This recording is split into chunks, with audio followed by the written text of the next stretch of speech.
opposition Lilith black moon when he stations.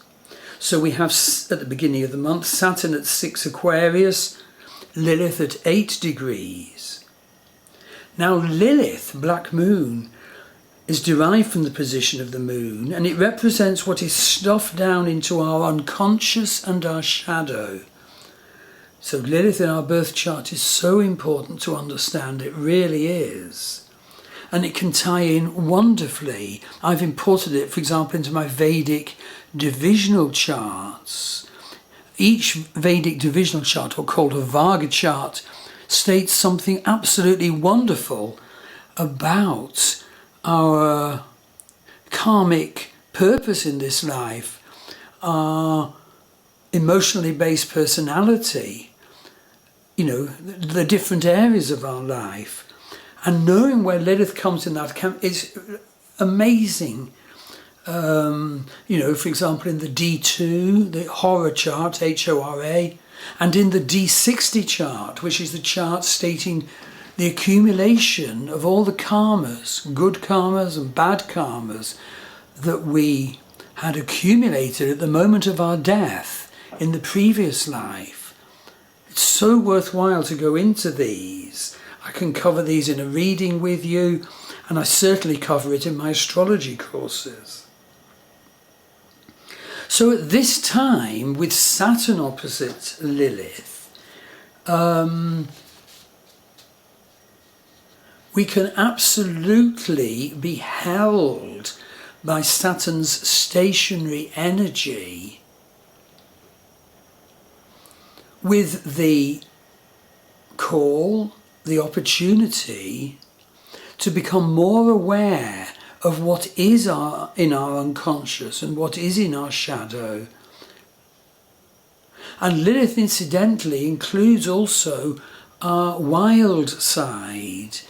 And actually, each of us needs to know what our wild side is and be able to express it ethically. Otherwise, and I really mean this, we're not the fullness of us. So, Saturn obviously has been retrograde, and I give the dates of the whole Saturn transit in the blog.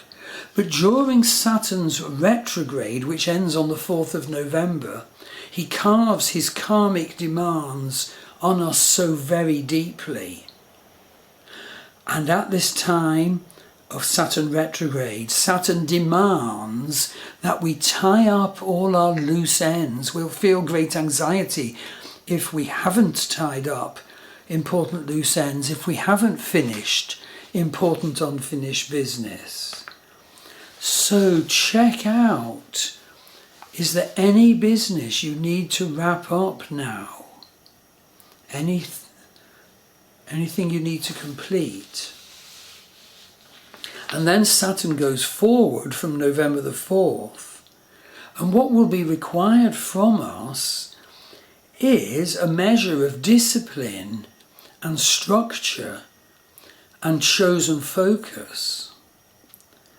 A gathering awareness of our karma imperative scripts, handling them with insight, awareness, love, and focused effort. If we achieve these Saturn qualities, we'll feel a lot of relief after the tension and fear of the demands Saturn was making on us during his retrograde. In fact, if we don't do this Saturn-demanded completion work, we'll suffer. But if we're successful in doing our best with this Saturn completion work, then we will experience Saturn's gift, which is golden reaping. Saturn was originally an agricultural deity. Okay, point number 5. Pluto is square the nodal axis. This square of Pluto to the nodal axis is fading now because the nodes have just changed sign, but it's still present in November. And so the transit of Pluto, square the nodes, is a massive, deep offering to each of us, if only we can see it and do it, to consistently come more into our own power, to deal with our fated and karmic past life and ancestral material. The transiting Pluto square the nodal axis has been present since Pluto turned retrograde at 6 Capricorn on the 1st of May, with the nodes at 9 Libra Aries.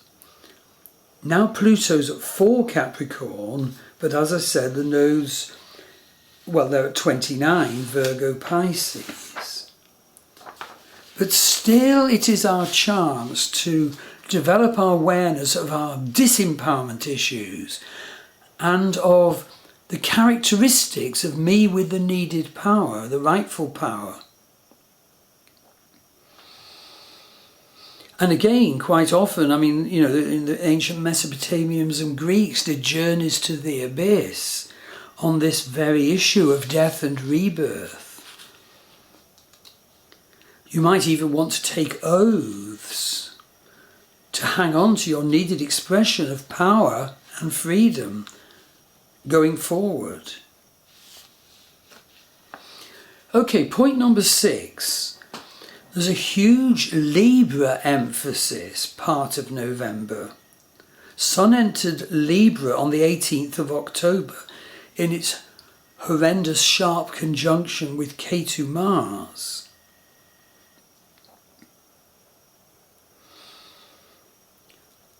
That was a tough one. Ketu Mars is so sharp. I suppose you could say I escaped from it a bit lightly. I had a tooth shatter into 3 parts, and I walked into a hardware store in Sligo, and in the lobby someone had sort of kicked up the edge of the mat, so I tripped over the mat and fell forward and developed like an immense bruise where my right arm hit the edge of the sliding door on the inside of the porch. But fortunately my wife Maggie was able to offer me arnica, not at a fatal level, more at a homeopathic level, and that contained the bruise. But it's not a nice combination, Ketu Mars. So basically the new moon at 26 Libra is in Vishaka Nakshatra. We're coming to that because Vishaka has an enormous activation in November, and it has a Uranus opposition. It has a revolutionary energy demand of difference. This earlier part of November with the Sun transiting Libra is a very good way for Libra suns to review the way they are each dealing with and expressing their destiny. Because you see, the Sun is debilitated in Libra, and we can betray ourself, our needed sense of self, and it can bring in weak and negative characteristics of Libra. You see, Libra key concepts are all about balance and harmony, reassuring and friendly. But of course it can gravitate towards irresponsibility, charming, manipulative, ingratiating, narcissist and capricious, being the yes chameleon to everybody. So as I said, if you have Sun in Libra, see how you're handling Sun in Libra energies, because it can betray the divine nature of the Sun. It can lack motivation, it can give in too much, it can fail to face its difficulties, can overindulge. Okay, but then the Sun enters Vishaka Nakshatra in Libra, which also spans into Scorpio, on the 7th of November. And I want to say that although there are 3 dangers, which I'm going to mention in a minute, people with planets in Vishaka can dance forward now. It's a wonderful time, if you have key planets in Vishaka, to do well and embrace your new successful path and ride expansionary, revolutionary energies. And the Jupiter-Uranus in Aries aspect to Sun, Mars and Mercury in Libra is extremely expansionary and beneficial and revolutionary for Librans, especially now that we've got to Sun in Vishaka Nakshatra. So let me tell you a bit about the characteristics of Vishaka Nakshatra and a person who has major planets, for example, Sun, Moon and Ascendant in Vishaka Nakshatra. So the symbol of Vishaka is the triumphal arch. A Vishaka can lead and hold any situation together often, for good or ill. Vishaka's ruler is Jupiter, offering purpose and divine guidance. The power animal of Vishaka is the male tiger, and some people would say that that has qualities of aggression and ruthlessness, but you need to make sure you're not standing near the Vishaka when you say that, apparently. Now, an important thing about Vishaka's personality is that it can store the poisons of past lives. They can definitely be aggressive, dictatorial and ruthless. Their obsessions can consume them, and that hurts those dear to them. They're argumentative and they carry suppressed anger and hurt, so they're easily angered. But, you know, with Uranus opposite now, there's a wonderful call to revolution.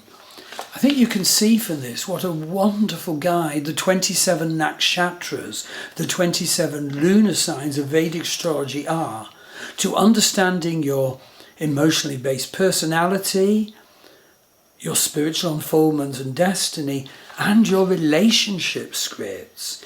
But as I said, there are 3 dangers to this Sun, Mars, Mercury in Vishaka. So danger issue 1, you need to know about the negative potentials of Vishaka. I've just read them out to you. The symbol is the triumphal arch, and so the highest manifestation of Vishakas is that they have triumphed over those negatives, and people will really look up to them for that. But danger number 2 is the danger of planetary combustion. It's essential to realise that with Sun, Mars and Mercury so close to each other through November, first in Libra, then in Scorpio, there'll be the danger of combustion of planets at this time. Okay, the Sun's involved. Most importantly, we each of us need to do our best to have a picture of the characteristics of the divine Sun. And I actually have on my websites under the More drop-down a planets page which lists my blogs and videos where I attempt to portray the divine nature of each planet and its more worldly manifestations. So the divine Sun has as its root the energy of giving blessing to all. But the more human expression of the Sun is that of his being a natural malefic. Remember, he's a ball of fire. He burns what comes close to him. And very solar people can do this, of course. So you see, the lower manifestation of Sun is inflated sense of self, ego, self-entitlement. It's all about me. And this sort of sun, can be a Leo sun, for example, Aries, whatever,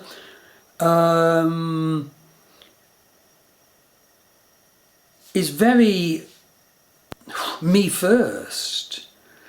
And so the sun doesn't give his best divine results. And the sun drowns out another planet's energy if that planet is near the sun, as is the case of November with Mercury and Mars.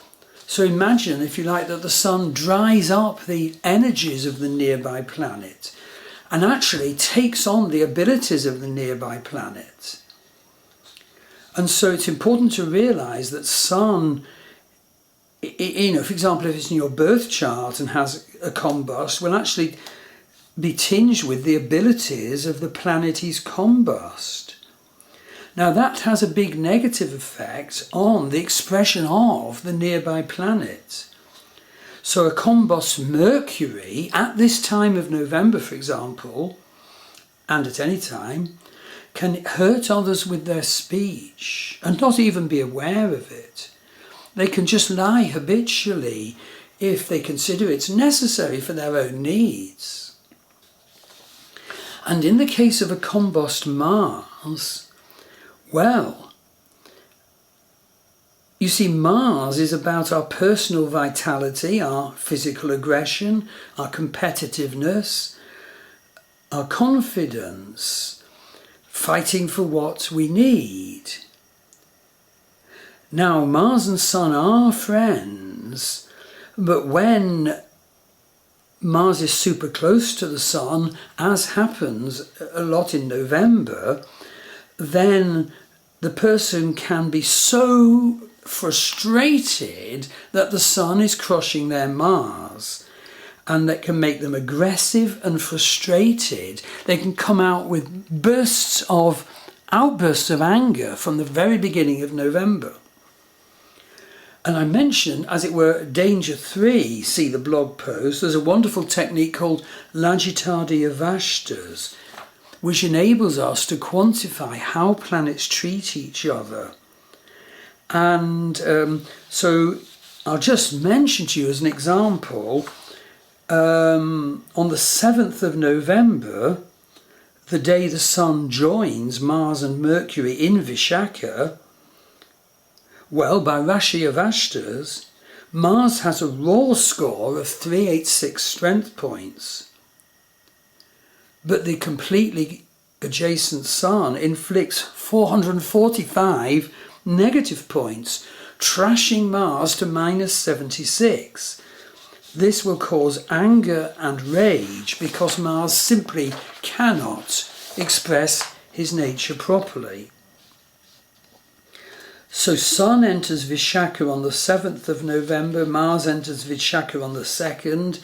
There's details of the dates and degrees in the blog. Mercury is in Vishaka from the 31st of October and enters Scorpio on the 6th of November, leaving Vishaka finally on the 9th of November.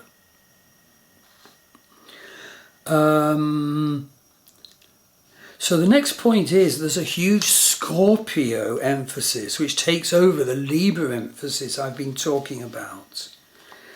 And so this is a favoured time for Scorpios from the 13th of November to the end of the month. And have a look at the detail in the blog. But I'd decode this energy when realised at its best as strengthened action, used for revolutionary change, fed by intuition,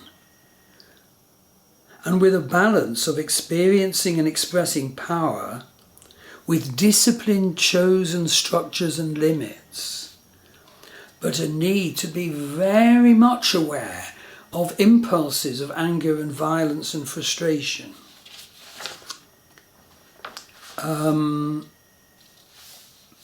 I want to mention as point 9, a crucial to know about issue is that Venus gets debilitated from the 3rd of November to the 29th of November. That's because Venus moves on the 3rd of November from Leo into Virgo.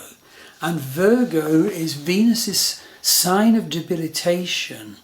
Venus cannot express sexuality, love, beauty easily and fully when Venus is in Virgo. You know, it's a real issue to know about if it's in our birth chart. And so, you know, be aware of that. There are sort of fluctuations within that because of the energies of other planets, which I mentioned in the blog post. But be aware of the need to be careful not to sort of let ebb away the showing of love in November when Venus is in Virgo. So point number 10, I list the huge K2 South Node influence. Point number 11, Mercury is in the Gandanta zone around the 24th of November. That's because Mercury transits out of the water sign of Scorpio into the fire sign of Sagittarius on the 24th. Oh, I'm sorry, on the 27th. And, well, this can do utterly weird things to posts and communication, but it can open us to conceptual awarenesses of vastness. So do watch out for that. I would say from the 23rd of November, you know, just into December. And lastly, I'd remind you that Saturn is opposing Lilith. And so